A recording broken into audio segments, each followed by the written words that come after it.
يا إمام الرسل يا سندي الله الله أنت تعلم شرائع الإسلام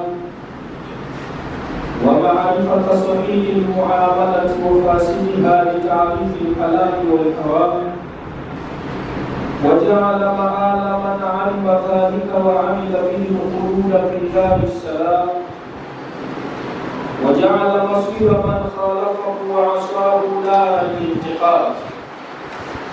وأشهد أن لا إله إلا الله وحده لا شريك له المان بالنعم اللسان، وأشهد أن محمدا عبده ورسوله المبعوث رحمة للأنام، صلى الله عليه وسلم وعلى آله وصحبه البررة الكرام، وبعد. فيا عباد الله، أوصيكم ونفسي بتقوى الله عز وجل وطاعته واتباع رسوله، فقد فاز المتقون. قال الله تبارك وتعالى بعد أعوذ بالله من الشيطان الرجيم، بسم الله الرحمن الرحيم: لإيلاف قريش إيلافهم رحلة الشتاء والصيف فليعبدوا رب هذا البيت الذي أطعمهم من جوع وآمنهم من خوف. صدق الله العلي العظيم. وبارك الله لي ولكم بالقرآن العظيم، ونفعني وإياكم بما فيه من الآيات والذكر الحكيم. Mzangu wapenzi watukufu wa Islamu, baada ya kumshukuru Allah tabaraka wa taala na kumtakia ziada ya rehema na amani kiongozi wa umma huu, na isi mwingine bali ni mtume wetu Muhammad sallallahu alayhi wa alihi wa sallam, awali ya yote na uhusieni pamoja na kuihusia nafsi yangu juu ya kushikamana kumcha na kumtii Allah tabaraka wa taala katika kumcha Mwenyezi Mungu na kumfuata mtume wetu Muhammad sallallahu alayhi wa sallam, ndipo kwenye mafanikio ya mwanadamu kwa maisha yake ya hapa duniani, maisha ya kaburini na maisha yake ya milele kesho akhera.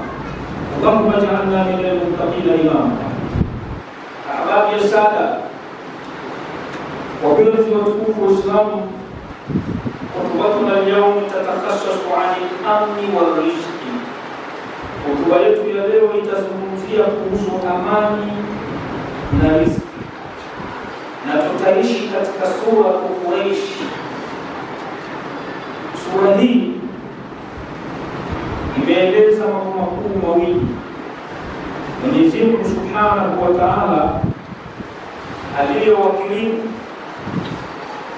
Quraish wa Makka,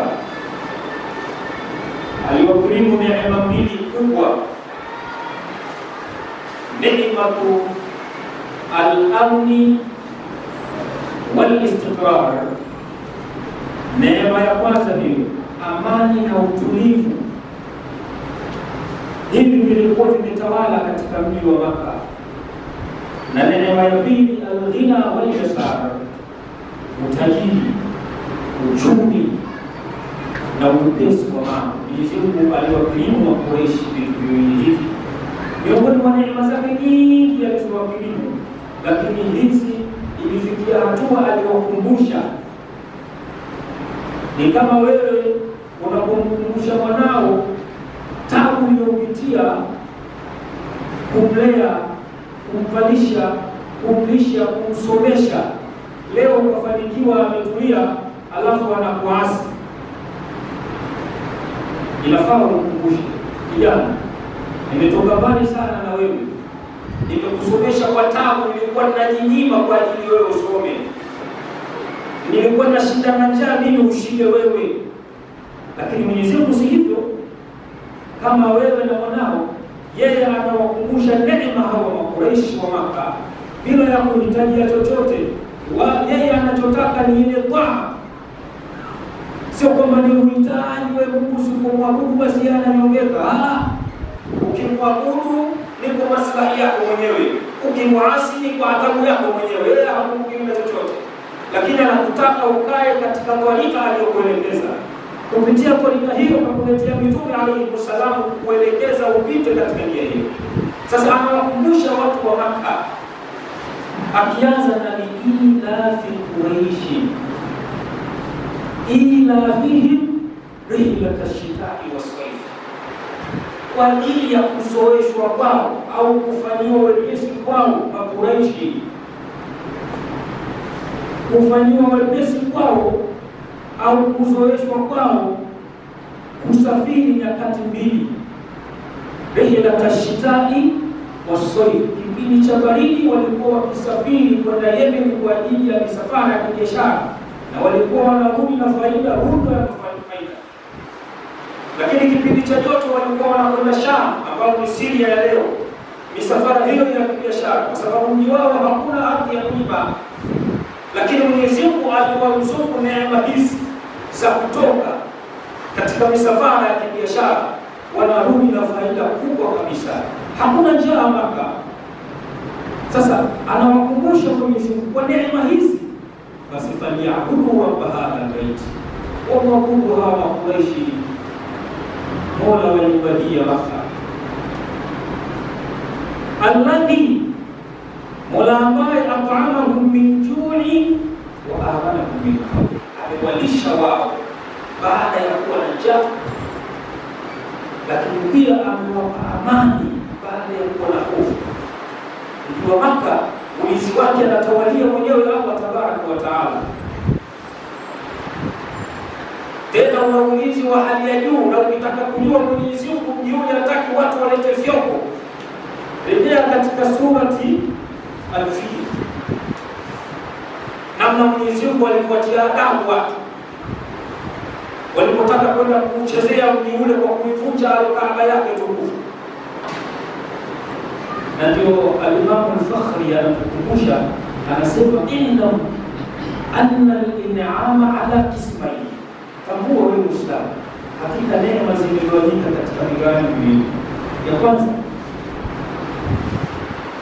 dafu dhurri, kuondoshewa madhara, kuondoshewa majanga, na hili ndio alitaja Mwenyezi Mungu katika kule suratul Fil, ashabul fil, namna aliyokuatia adabu, anawakumbusha Wakuraishi wa Makka amani ile walioipata wasiichezee, wakakaa wakaboteka, wakaacha kumwabudu Allah.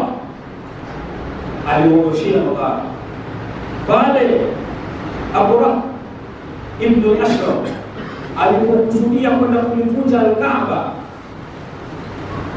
Hawakuchukua silaha ya aina yoyote Makuraishi kupambana na jeshi hilo, lakini Mwenyezi Mungu mwenyewe alileta askari, jeshi ambalo lisiotumainiwa kabisa kama linaweza kufanya balaa tuyuni, wakamaliza kazi. Kisa chake ni kirefu kidogo, lakini kwa muhtasari, bwana huyu walikuwa ni Malikul Yaman, alitengeneza kanisa kule Yemen, akataka kuwapindua watu waache kwenda katika Al-Kaaba kule katika hamu ya Makka kufanya ibada, huko watu waende kwenye kanisa lake.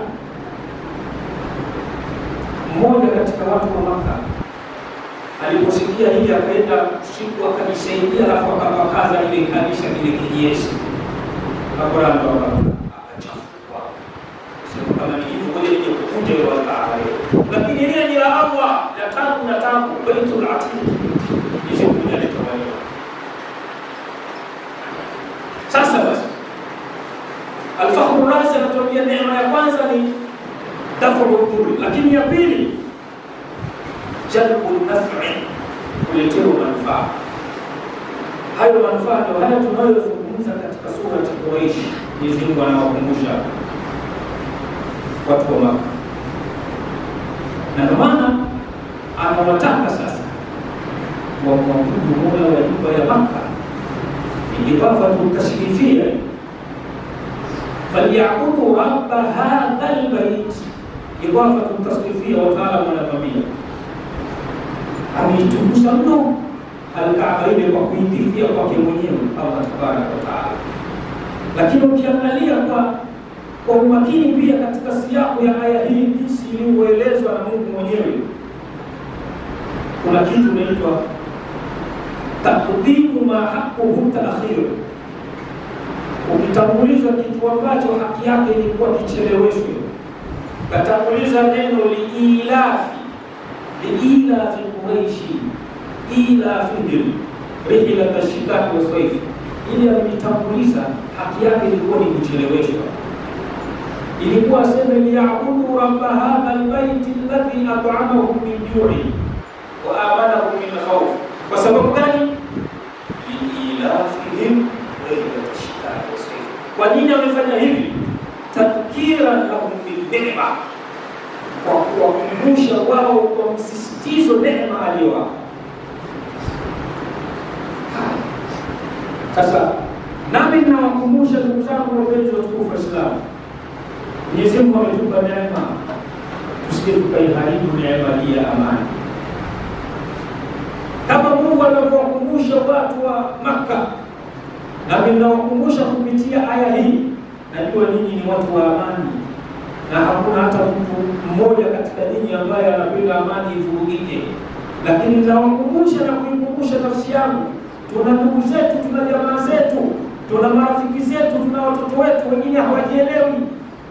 Tuwakumbushe neema hii, tusije tukaipoteza.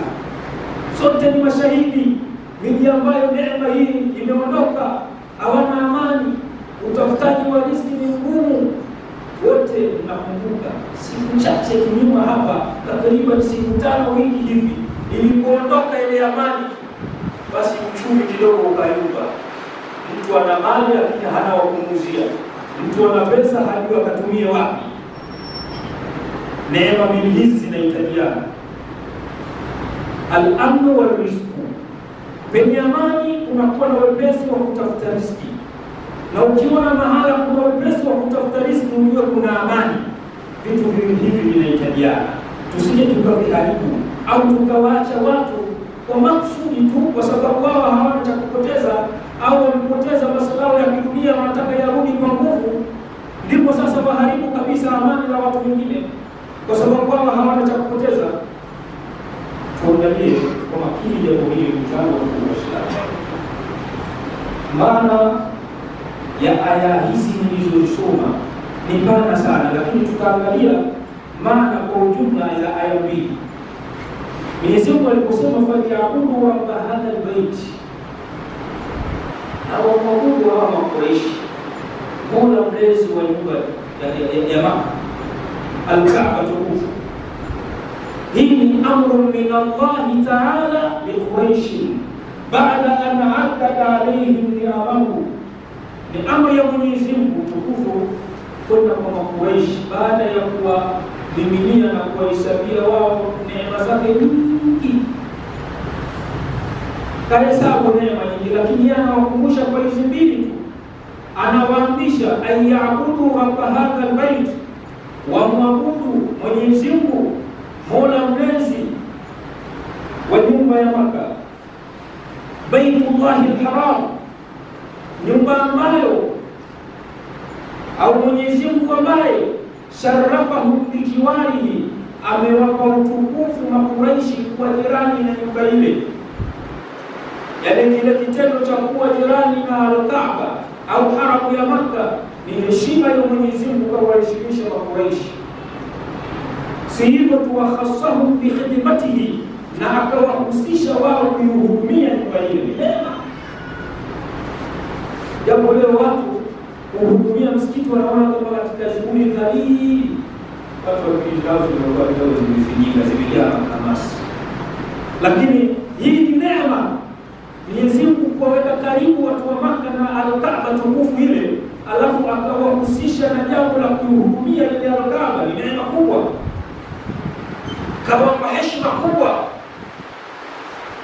Watu waliokuwa mbali na miji ile walikuwa wakiwaona Makuraishi wanasema kabisa, haulai jiranu baitillahi al-haram wasukanu haramihi. Hao ndio watu walikuwa jirani na nyumba ya tukufu ya Mwenyezi Mungu, wakazi wa haramu ya Makka. Walikuwa wakiwataja kwa hivyo, tena kusema la tuudhuhu, usiwakele hao watu wa Mungu wao. Na hasa pale lilipokuja tukio lile la ashabul fil, ndio heshima ikazidi. Na tukio lile lilitokea mwaka 576 miladia, tokea kuzaliwa kwa Isa ibn Maryam. Baada ya hapo watu walizidi kuheshimu watu wa Makka. Amani ikatawala, watu hawaleti fiopo katika mji ule. Sasa Mwenyezi Mungu anawakumbusha, mwabuduni Mola wa nyumba hii aliwafanya nyinyi muwe na heshima, muwe watukufu, muwe mnaheshimiwa mahala kote duniani. Lakini si aya hii tu, kuna hadithi kede wa kede ambazo zinatia nguvu tukio au zinatia nguvu maana ya aya hii. Taeleza hadithi ya moja mbili tatu, hadithi ambazo zinazungumzia amani na riziki vinavyopatikana kwa ibada. Yaani kwamba vitu hivi mkimwabudu Mwenyezi Mungu kisawasawa, basi Allah ndiye anawafungulia amani, anawafungulia riziki. Lakini mkileta ujinga, Allah anaweza kaondoa. Mtume sallallahu alaihi wasallam anasema, man kana fi dunya hammahu, yeyote ambaye imekuwa dunia ndio nia yake, huzuni yake, lengo lake, juhudi yake, faraka Allahu alayhi amra, Mwenyezi Mungu anamkaribishia jambo lake. Mwenyezi Mungu jambo lako halitengenezi likawa sawa sawa. Waja'ala faqrahu baina aynayhi, na anamjalia ufakiri wake mbele ya macho yake. Atakuwa fakiri kila siku, anaangalia na dunia, kila anachopata hatosheki, yeye dunia na yeye. Ukimkuta kalia, dunia imekaa, kafurahi, dunia imekwenda vizuri, kasafiri pale ya dunia, sio pale hapa. Anakuwa hivyo, yeye anakuwa ni dunia. Kwa sababu gani? Lengo lake ni dunia. Kwa hiyo Mwenyezi Mungu anamkaribishia mambo yake. Walam yatihi min ad-dunya illa ma kutiba lahu, na hakitomjia yeye kutoka duniani au kinachohusu dunia isipokuwa kile alichoandikiwa. Kile ambacho umekadiriwa na Allah, basi utakipata hicho hicho, kwa sababu wewe huzuni yako ni dunia, jazba yako dunia, uchungu wako ni dunia. Lakini waman kanat al-akhiratu niyatahu, na yote yule ambaye imekuwa akhera ndio lengo lake, kwa maana hii juhudi yake kubwa anaielekeza kwa ajili ya akhera yake, basi jamaa Allahu lahu amra, Mwenyezi Mungu analikusanya jambo lake. Yaani anamkusanyia bwana huyu hiyo dunia na akhera pia. Waja'ala nahu fi qalbihi, na akamjaalia utajiri wake, kutosheka kwake katika moyo wake. Moyo wake unakuwa qalban qani'a, moyo wenye kutosheka, moyo wenye utajiri. Kwa sababu gani? Lengo lake kuu ni akhera. Vipi atafanikiwa huko? Sasa Mwenyezi Mungu anakukusanyia dunia na akhera anakupa. Sababu dunia haina thamani. Ingekuwa na thamani hili ya Wayahudi wasingekuwa Mungu kawaneemesha hivi. Usione kwamba mtu kaneemesha dunia katika watu wasiomjua Mungu, watu hawamtaki Mungu, sana alhamdulillah, yaani maendeleo tu ya hapa na hayafiki popote. Lakini wewe kwa kumcha kwako Allah anakupa dunia na akhera, utafanikiwa duniani na akhera, utaendelea duniani na akhera, mafanikio makubwa yasiokuwa na shaka ndani yake. Na ahadi za Mungu hazina mashaka, sio kama ahadi za Ibilisi, ni fake zote. Mwisho Mtume sallallahu alaihi wasallam anasema, mtu huyu baada ya kuwa yeye juhudi yake, huzuni yake ni akhera, afu Mwenyezi Mungu akamkusanyia mambo yake, akamjaalia ghina katika moyo wake, wa atatuhu dunya wa hiya, itamjia sasa dunia na hali ya kuwa yenyewe dalili haina jambo. Yaani Allah anakuletea dunia. So hii tarehe za sahabi wa Rasulullah, namna walipomnusuru Allah, walipomkubali Mtume sallallahu alaihi wasallam kwa kuitetea dini ya Allah, ilifika hatua Mwenyezi Mungu aliwafungulia dunia mpaka wakawa wanasema, ya Rasulullah, hivi ndio tunalipwa hapa, kesho hatuna chetu? Sema ni mafanikio ya dunia, mambo yote yako masahaba wa Mtume sallallahu alaihi wasallam. Tatizo sisi juhudi yetu ni juhudi ya kinafiki, ya kijanja, Na ndio maana unakuta tunakula hangai mpaka leo. Mwenyezi Mungu atusaidie. Tufanye juhudi ya kisawasawa kama ashabu Rasulullah. Utaona njia zinazofunguka. Allah anatufungulia hii dunia. Hakuna mtu wote wa kutuchezea, lakini sisi wajanja na kesho. Mwenyezi Mungu atusaidie. Sasa Mtume sallallahu alaihi wasallam anaeleza haya yakihusisha watu wakishikamana na ibada, Allah huwa anawafungulia amani, anawapa riziki. Lakini wakipituka tu huwa anaweza akabebeusha. Mwenyezi Mungu ajalie amani yetu itunze, atufungulie milango ya riziki. Hadithi hii yufasiru amaliyat qawlahu ta'ala falyabudu. Hii hadithi ukichunguza vizuri inatafsiri kivitendo kauli ya Mwenyezi Mungu falyabudu wa hadha albayt. Ai yajalu hammahu al-akhirah, kwamba watu wanatakiwa wajalie ile huzuni yao, nia yao ni akhera, wala ibada na kufanya ibada. Wakisimama hapo fayafiyahum Allahu amma rizqi wal aqi, Mwenyezi Mungu atawatosheleza na huzuni ya riziki, makusudio ya riziki, jazba ya riziki pamoja na amani. Wakisimama katika kumcha Mwenyezi Mungu azza wa jalla kisawasawa. Lakini pia ndugu zangu wa Uislamu, nichukue tena hadithi nyingine, hadithi ambayo inatutaka kuishukuru neema ya Allah kwa kufanya ibada. Mtume sallallahu alaihi wasallam anasema, inna Allaha la yarda 'ala al-'abdi an ya'kula al-ukula fayahmidahu 'alayhi. Mwenyezi Mungu anaridhika kwa mja wake akila japo mmoja, alafu akamhimidi Mwenyezi Mungu, akamshukuru Mwenyezi Mungu. Yaani kumshukuru Mwenyezi Mungu ni kufanya ibada. Sio alhamdulillah imetosha. Alhamdulillah zilizo riziki mashallah, alhamdulillah ndio. Au ni mnakuwa mlevi kafanikiwa kupata bila vitu, alhamdulillah. Leo nimepona. Alhamdulillah. Sasa sisi tunatakiwa tumshukuru Mwenyezi Mungu kwa ibada. Sio alhamdulillah pia. Tuseme alhamdulillah kwa neema alizotupa Mwenyezi Mungu, lakini tukikite kwa ibada ndio shukrani ya kisawasawa. Sio ni shukrani ni wapata sote wale ndio wazinifu ibada. Watu wengi wamefanikiwa alhamdulillah, tunakuomba. Sisi waumini tunatakiwa tumshukuru Allah kisawasawa kwa kufanya ibada. Mwenyezi Mungu anaridhika. Au yashraba ash-shurbata fayahmidahu 'alayha, au akanywa kinywaji mwanadamu huyu, mja huyu wa Allah, akamshukuru Mwenyezi Mungu, basi Mwenyezi Mungu anaridhika kwa shukrani hiyo. Yaani kwa kule kumwabudu Mwenyezi Mungu kwa kupa neema wewe ya maji, neema ya chakula, neema ya afya, mshukuru Mwenyezi Mungu kwa kufanya ibada. Kwa Muslim ndugu zangu, fa kullu ni'matin, neema zote ni riziki au amani, iwe ni riziki au amani. Japo hiyo amani hiyo ni sehemu ya riziki. Amani ni riziki, tuqabilu au tuqabalu bil ibadati wa shukr. Zinakabiliwa neema hizi kwa kufanya ibada na kumshukuru Mwenyezi Mungu kwa ibada. Wa hadha huwa ruhu qawlihi ta'ala, na hii ndio roho ya kauli yake Mwenyezi Mungu aliposema falyabudu rabb hadha albayt.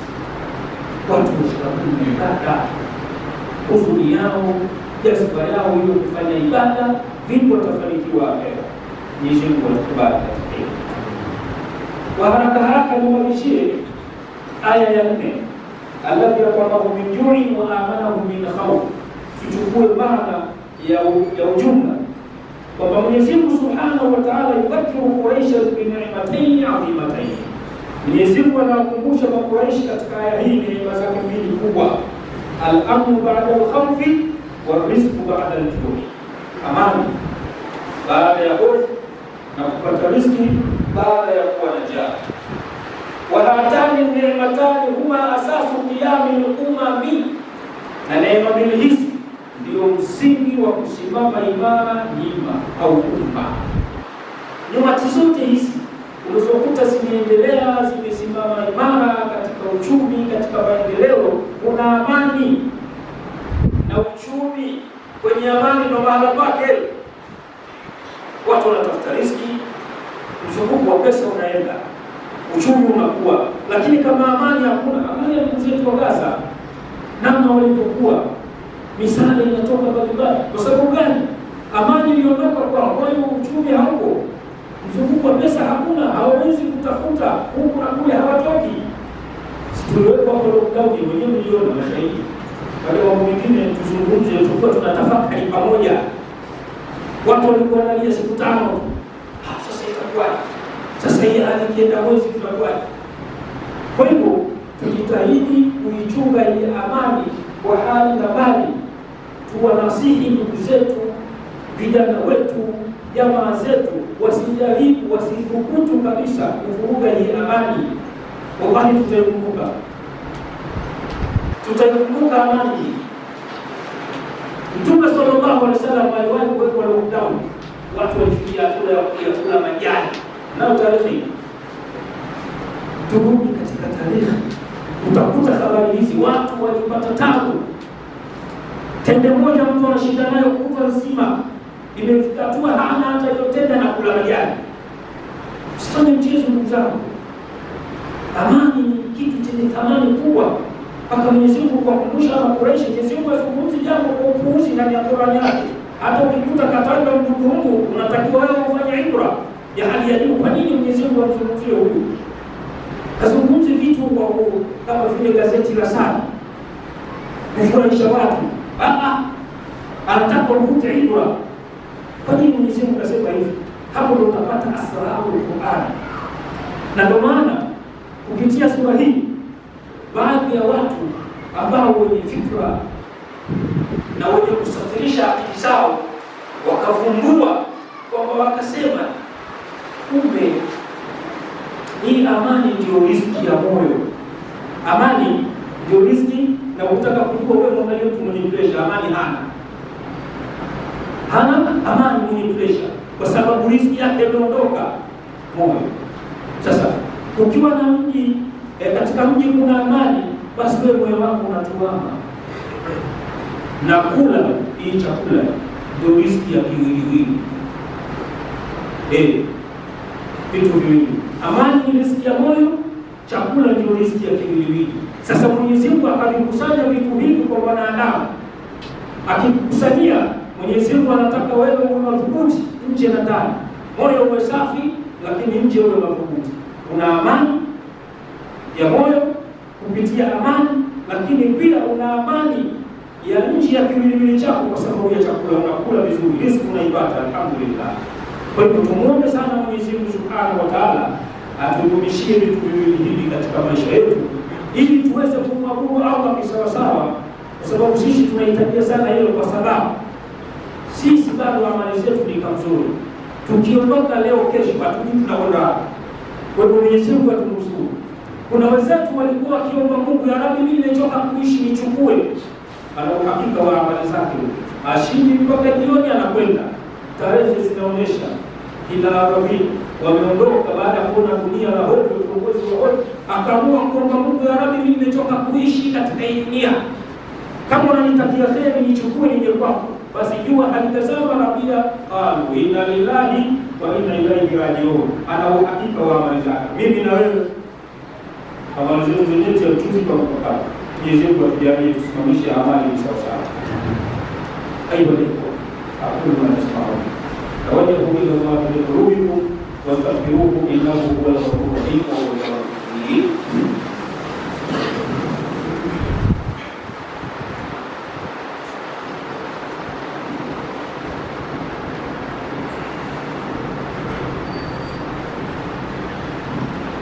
الحمد لله حمدا كثيرا كما امر، واشهد ان لا اله الا الله وحده لا شريك له ارغاما لمن جحد به وكفر، واشهد ان سيدنا محمدا عبده ورسوله سيد الخلائق والبشر.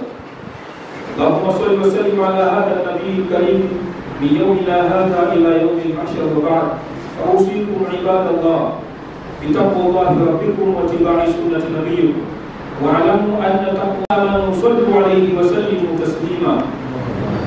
اللهم صل على سيدنا محمد وعلى آل سيدنا محمد كما صليت على سيدنا إبراهيم وعلى آل سيدنا إبراهيم، وبارك على سيدنا محمد وعلى آل سيدنا محمد كما باركت على سيدنا إبراهيم وعلى آل سيدنا إبراهيم في العالمين إنك حميد مجيد.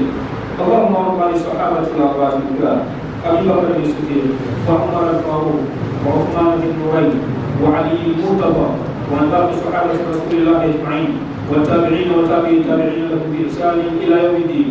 اللهم أعز الإسلام والمسلمين وأذل الشرك والمشركين ودمر أعداءك أعداءنا أعداء الدين.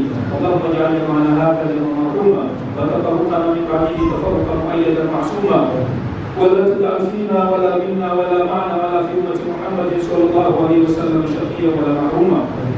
اللهم اغفر للمؤمنين والمؤمنات المسلمين والمسلمات الأحياء منهم والأموات، تابع بيننا وبينهم بالخيرات. عباد الله، إن الله يأمر بالعدل والإحسان وإيتاء ذي القربى وينهى عن الفحشاء والمنكر والبغي يعظكم لعلكم تذكرون. اذكروا الله العظيم الجليل اذكركم واشكروه على نعمه يزدكم، ولذكر الله تعالى